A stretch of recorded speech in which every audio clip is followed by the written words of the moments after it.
Welcome to EPG Pathshala. I'm Dr. Mrinmoy Pramanik.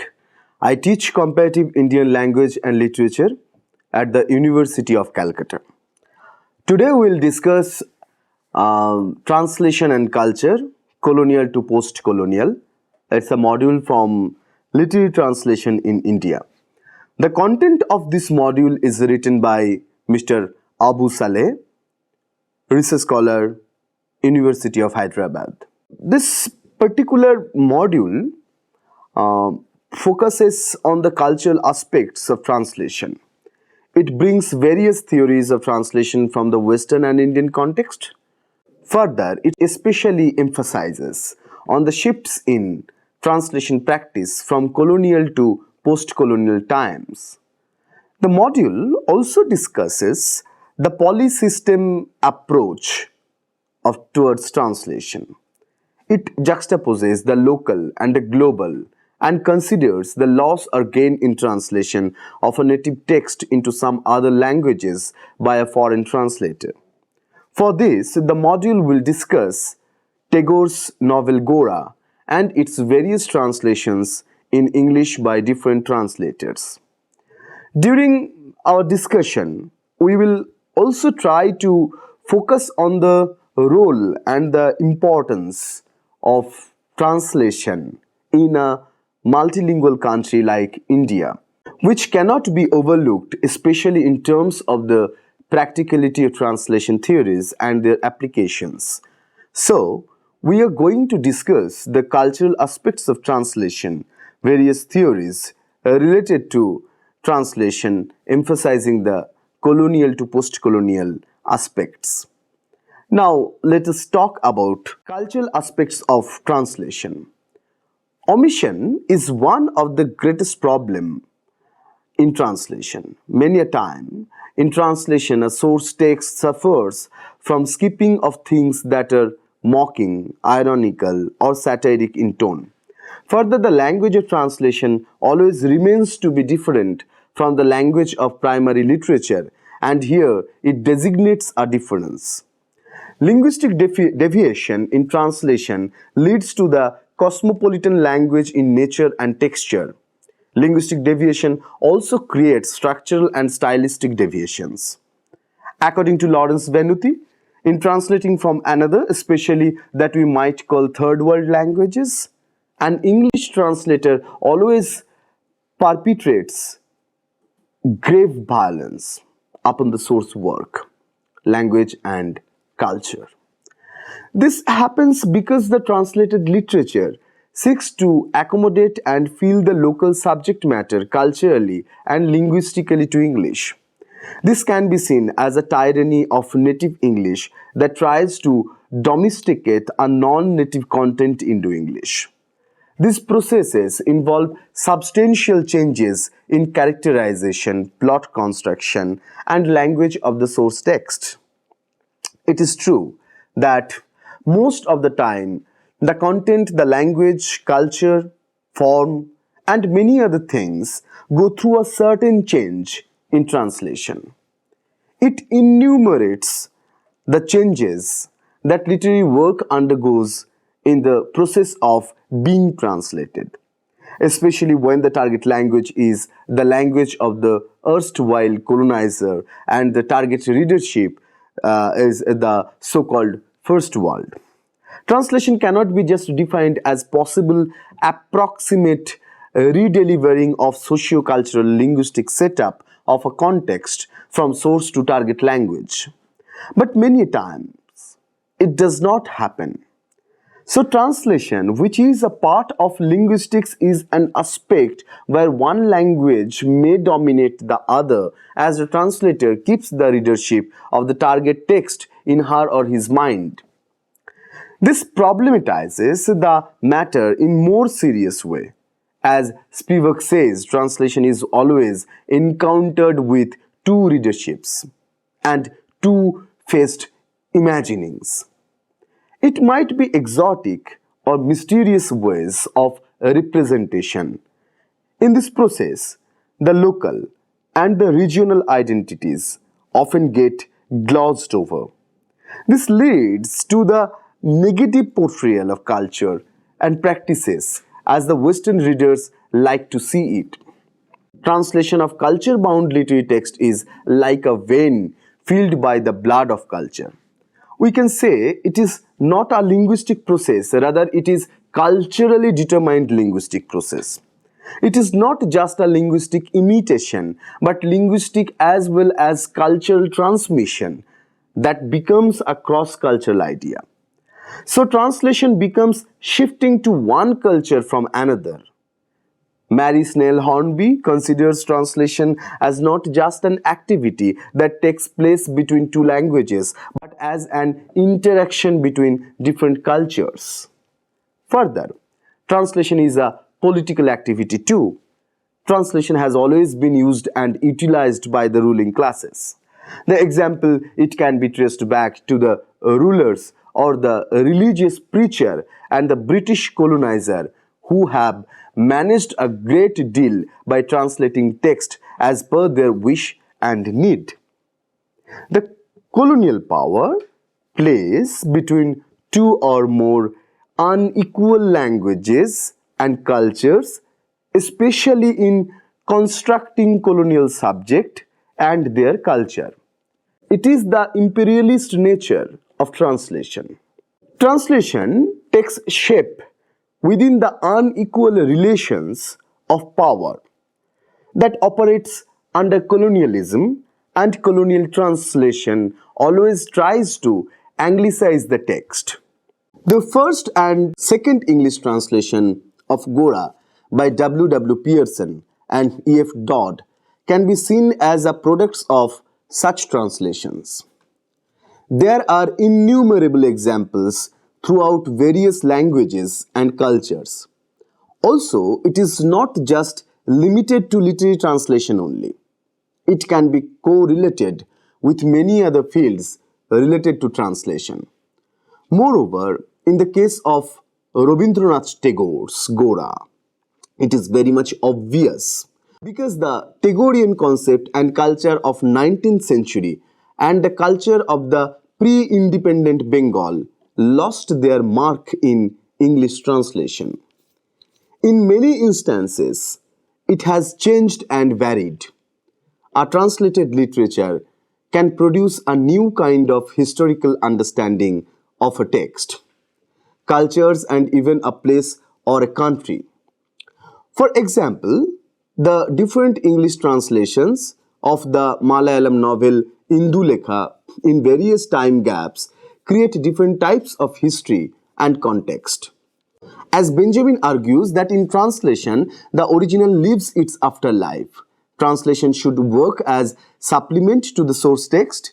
It can even help the source text reader in some cases. When the translated text develops the target polysystem, it should not forget the source culture and context. But in translation, the source text also gets affected. The notions of target reader may differ about a source text after reading a mistranslated text. Thus, translation can freeze or arrest a source text sometime. In this regard, Theo Harman says, translation is of interest as a cultural phenomenon precisely because of its density, its specific weight and added value. If it were a merely mechanical exercise, it would be as interesting as a photocopier. It is more interesting than a photocopier in that it presents us with a privileged index of cultural self-preference. Or if you prefer self-definition, and because each translation offers its own over-determined, distinct construction of the otherness of the imported text, we can learn a great deal from these cultural constructions and from the construction of self which accompanies them.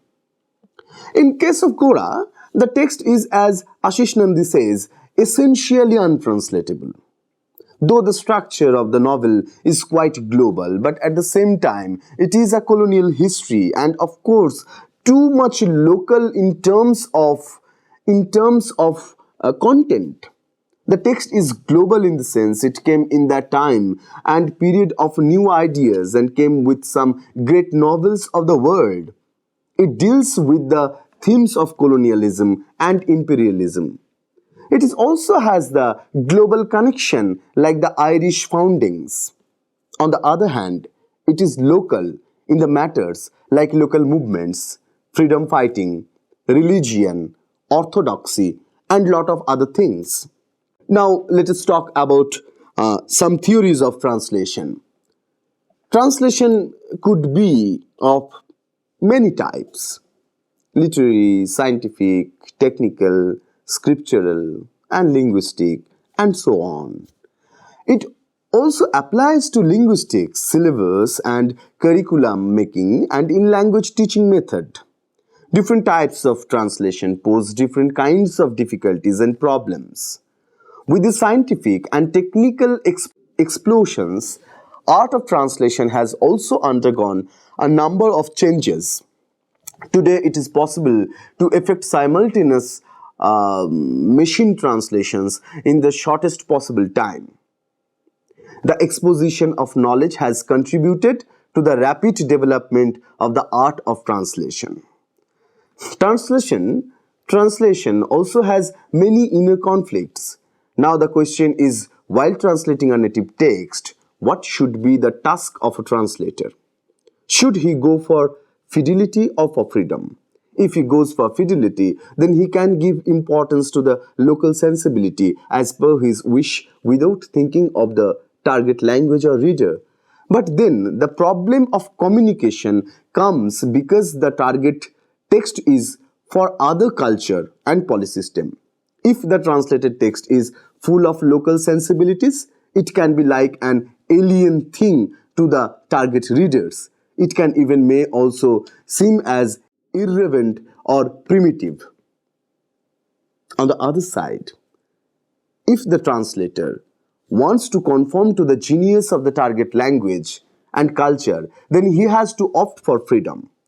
If the motive is to attract the native speakers of the target culture towards the translated text, then there is a need of intelligibility. It should reach to them and communicate with them. If the native speaker can recognize the content, then the purpose of the translator may fulfill. So, the study of translation is a debate between the fidelity and freedom. The two opposing views of the practical translation, and the translator remains in dilemma what to do. Translation theories like Nida and Catford and others argue that translation must be carried out on scientific and linguistic procedures and should be based on general linguistic theories. It should be lexically and grammatically equivalent as far as possible. Nida's development of translation science was motivated by personal likes and dislikes and emphasizes on accuracy and form. There are various other theories of translation proposed in recent times. For example, translation has been described as cannibalization, feminization, and voyage by few modern theorists. The deconstructionist practice of Heidegger, Foucault, and Derrida has enriched translation. In recent times, theorists like Andre Lefebvre, Gayatri Chakraborty Spivak, Gideon Theory, Itema Even Johar, Lawrence Venuti, Mona Baker, Sherry Simon, Susan Bassnett, Tejaswini Niranjana, and many others have contributed towards the development of translation studies from various perspectives. Time and again, translation is a fight between fidelity and freedom. But the theory of fidelity is not entirely acknowledged as it prioritizes the source text. The concept can also pose problems when an important text is not translated properly. It remains the responsibility of translators decide the matter of dependence and independence with regard to the source and target text. When Professor Sachidananda Mohanty asked Professor Susan Bassnett, should the translation be faithful to the author or be faithful to those who cannot read the original language? She replied that translation is all about negotiating the world of the original author and the world of the readers. But we have to keep in mind that in the process of negotiation, the world of the first world reader should not overtake to the translated text or the world of the author. The Hindu Literary Review, December 20, 1998. Within the academic discourse of translation, there are some recurring problems. We always think of source text as important and prefer fidelity over freedom in translation. Few theorists think that it may be possible to give exact equivalence in target language of every word and phrase from the source text, which can be faithfully rendered into a new language. But this is just like an illusion and cannot be possible all the time while rendering a text. Now, let us go into the discussion about colonial to post-colonial of translation. The practice of translation can be traced back to the 3rd century BC and further the transcription of scriptures. The rendering of the Old Testament from Hebrew into Greek is one instance. Theoretical development regarding translation developed with Cicero and Horace in the 1st century BC when they talked of equivalence in translation. Subsequently, in the Indian context, translation was taken up for the holy text like the Vedas, the Puranas during the first decade of the Christian era along with commentaries on them. If we look at the medieval period of India, we find instances like Dara Shikoh and Akbar's initiative for translation. But the study of translation and theory as a discipline developed only in the recent times. Further, the history of translation in India can roughly be divided into 3 periods: Orientalism, the Indian awakening, and the post-independence enterprises. Here, it is important to mention the Orientalism period, which has affected the most. It has shown India as a colonial entity and at the same time Indian themes, subject and sensibility all are nothing but remain changeable under a foreign translator.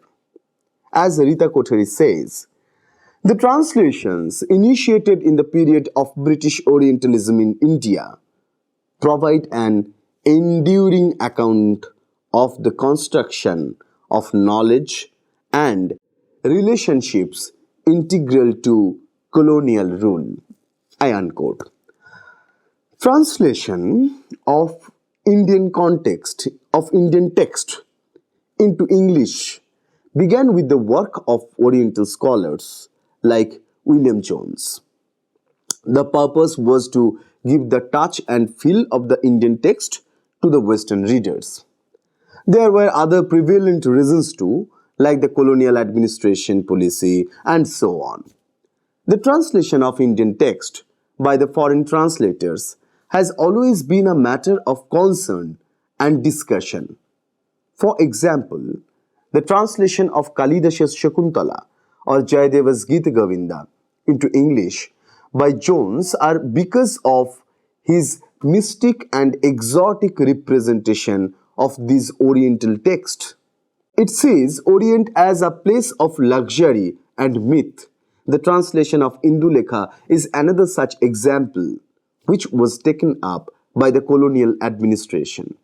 In almost everywhere, we can see the typical instances of the Western translators' patronizing or colonizing attitude towards the source language and culture while rendering an Oriental text into some foreign languages like some European languages. Translation has always played a significant role in the transformation of ideas from one language to another, one culture to another.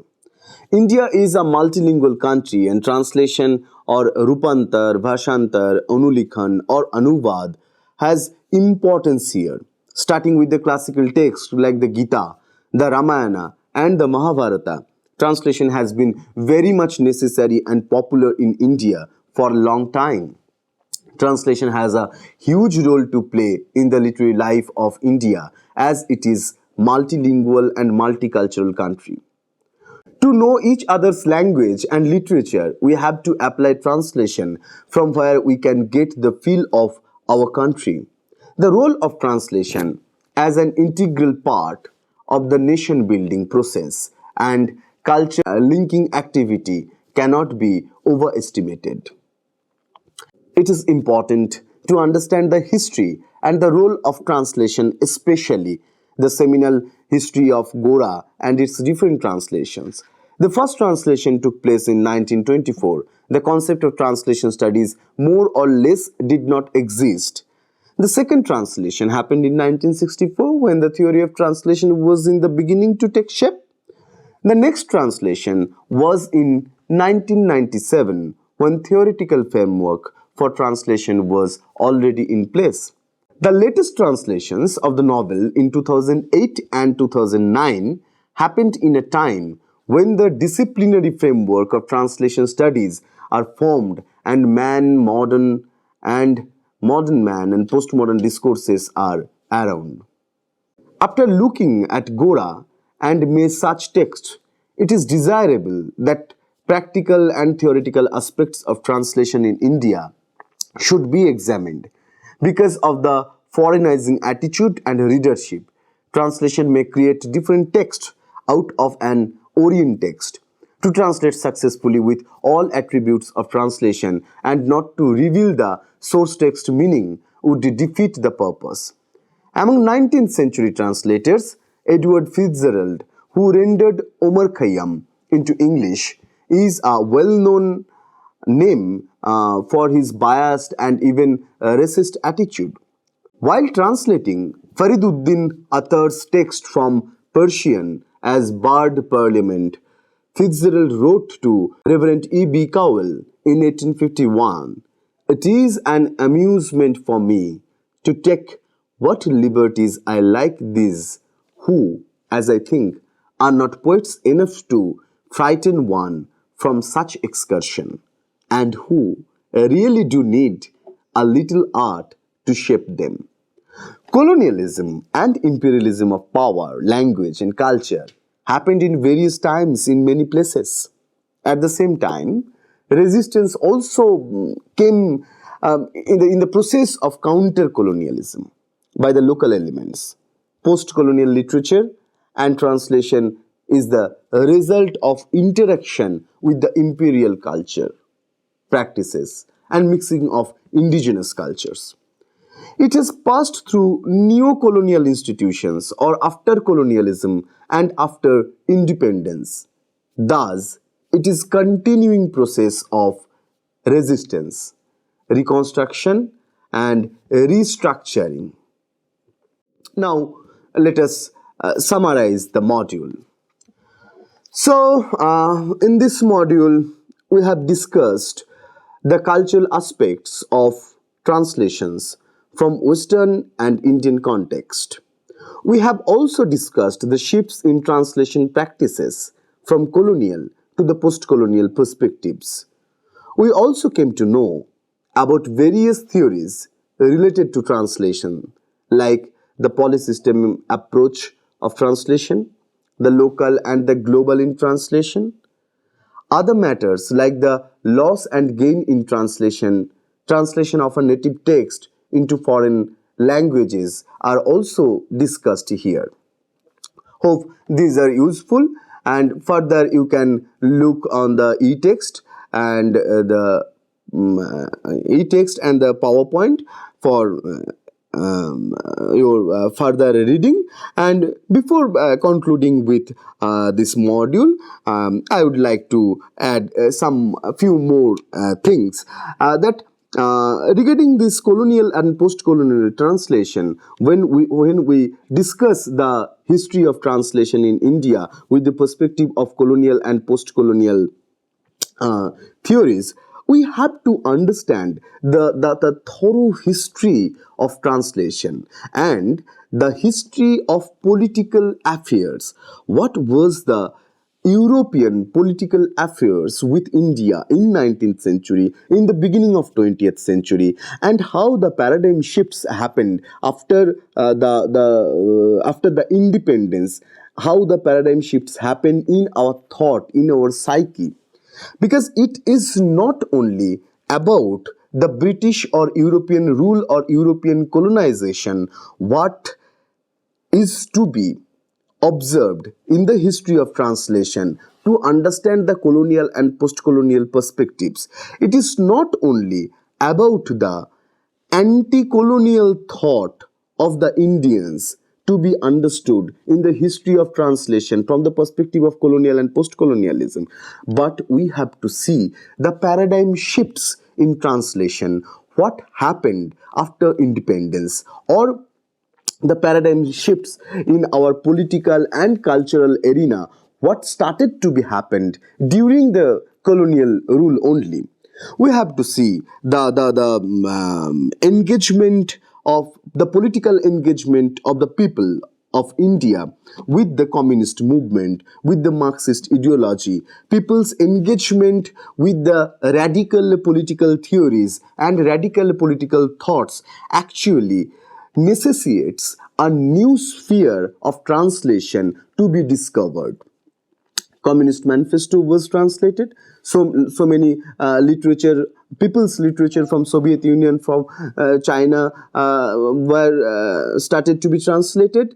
Texts from Latin America, from Africa also were to be started to be translated in different Indian languages. It shows a huge paradigm shift in our translation practice in with the post-colonial thought, or the similar time when we are thinking about post-colonialism. We can find a different kind of translation practice in our history. So when we talk about colonial and post-colonial translation, it is not only about the political, cultural or economic power of the Europe and their rule to India, or Indians' dissent and protest against colonialism, but we have to look forward. We have to look the other side of the translation to understand the post-colonial scenario and the structure of translation practice, that how paradigms have been shifted, how the new areas of literature and translation have been discovered to find the self, to find the Indian self, to find the so-called third world identity, and to resist culturally against against the notion of first world and the oppression of the imperial forces. Thank you.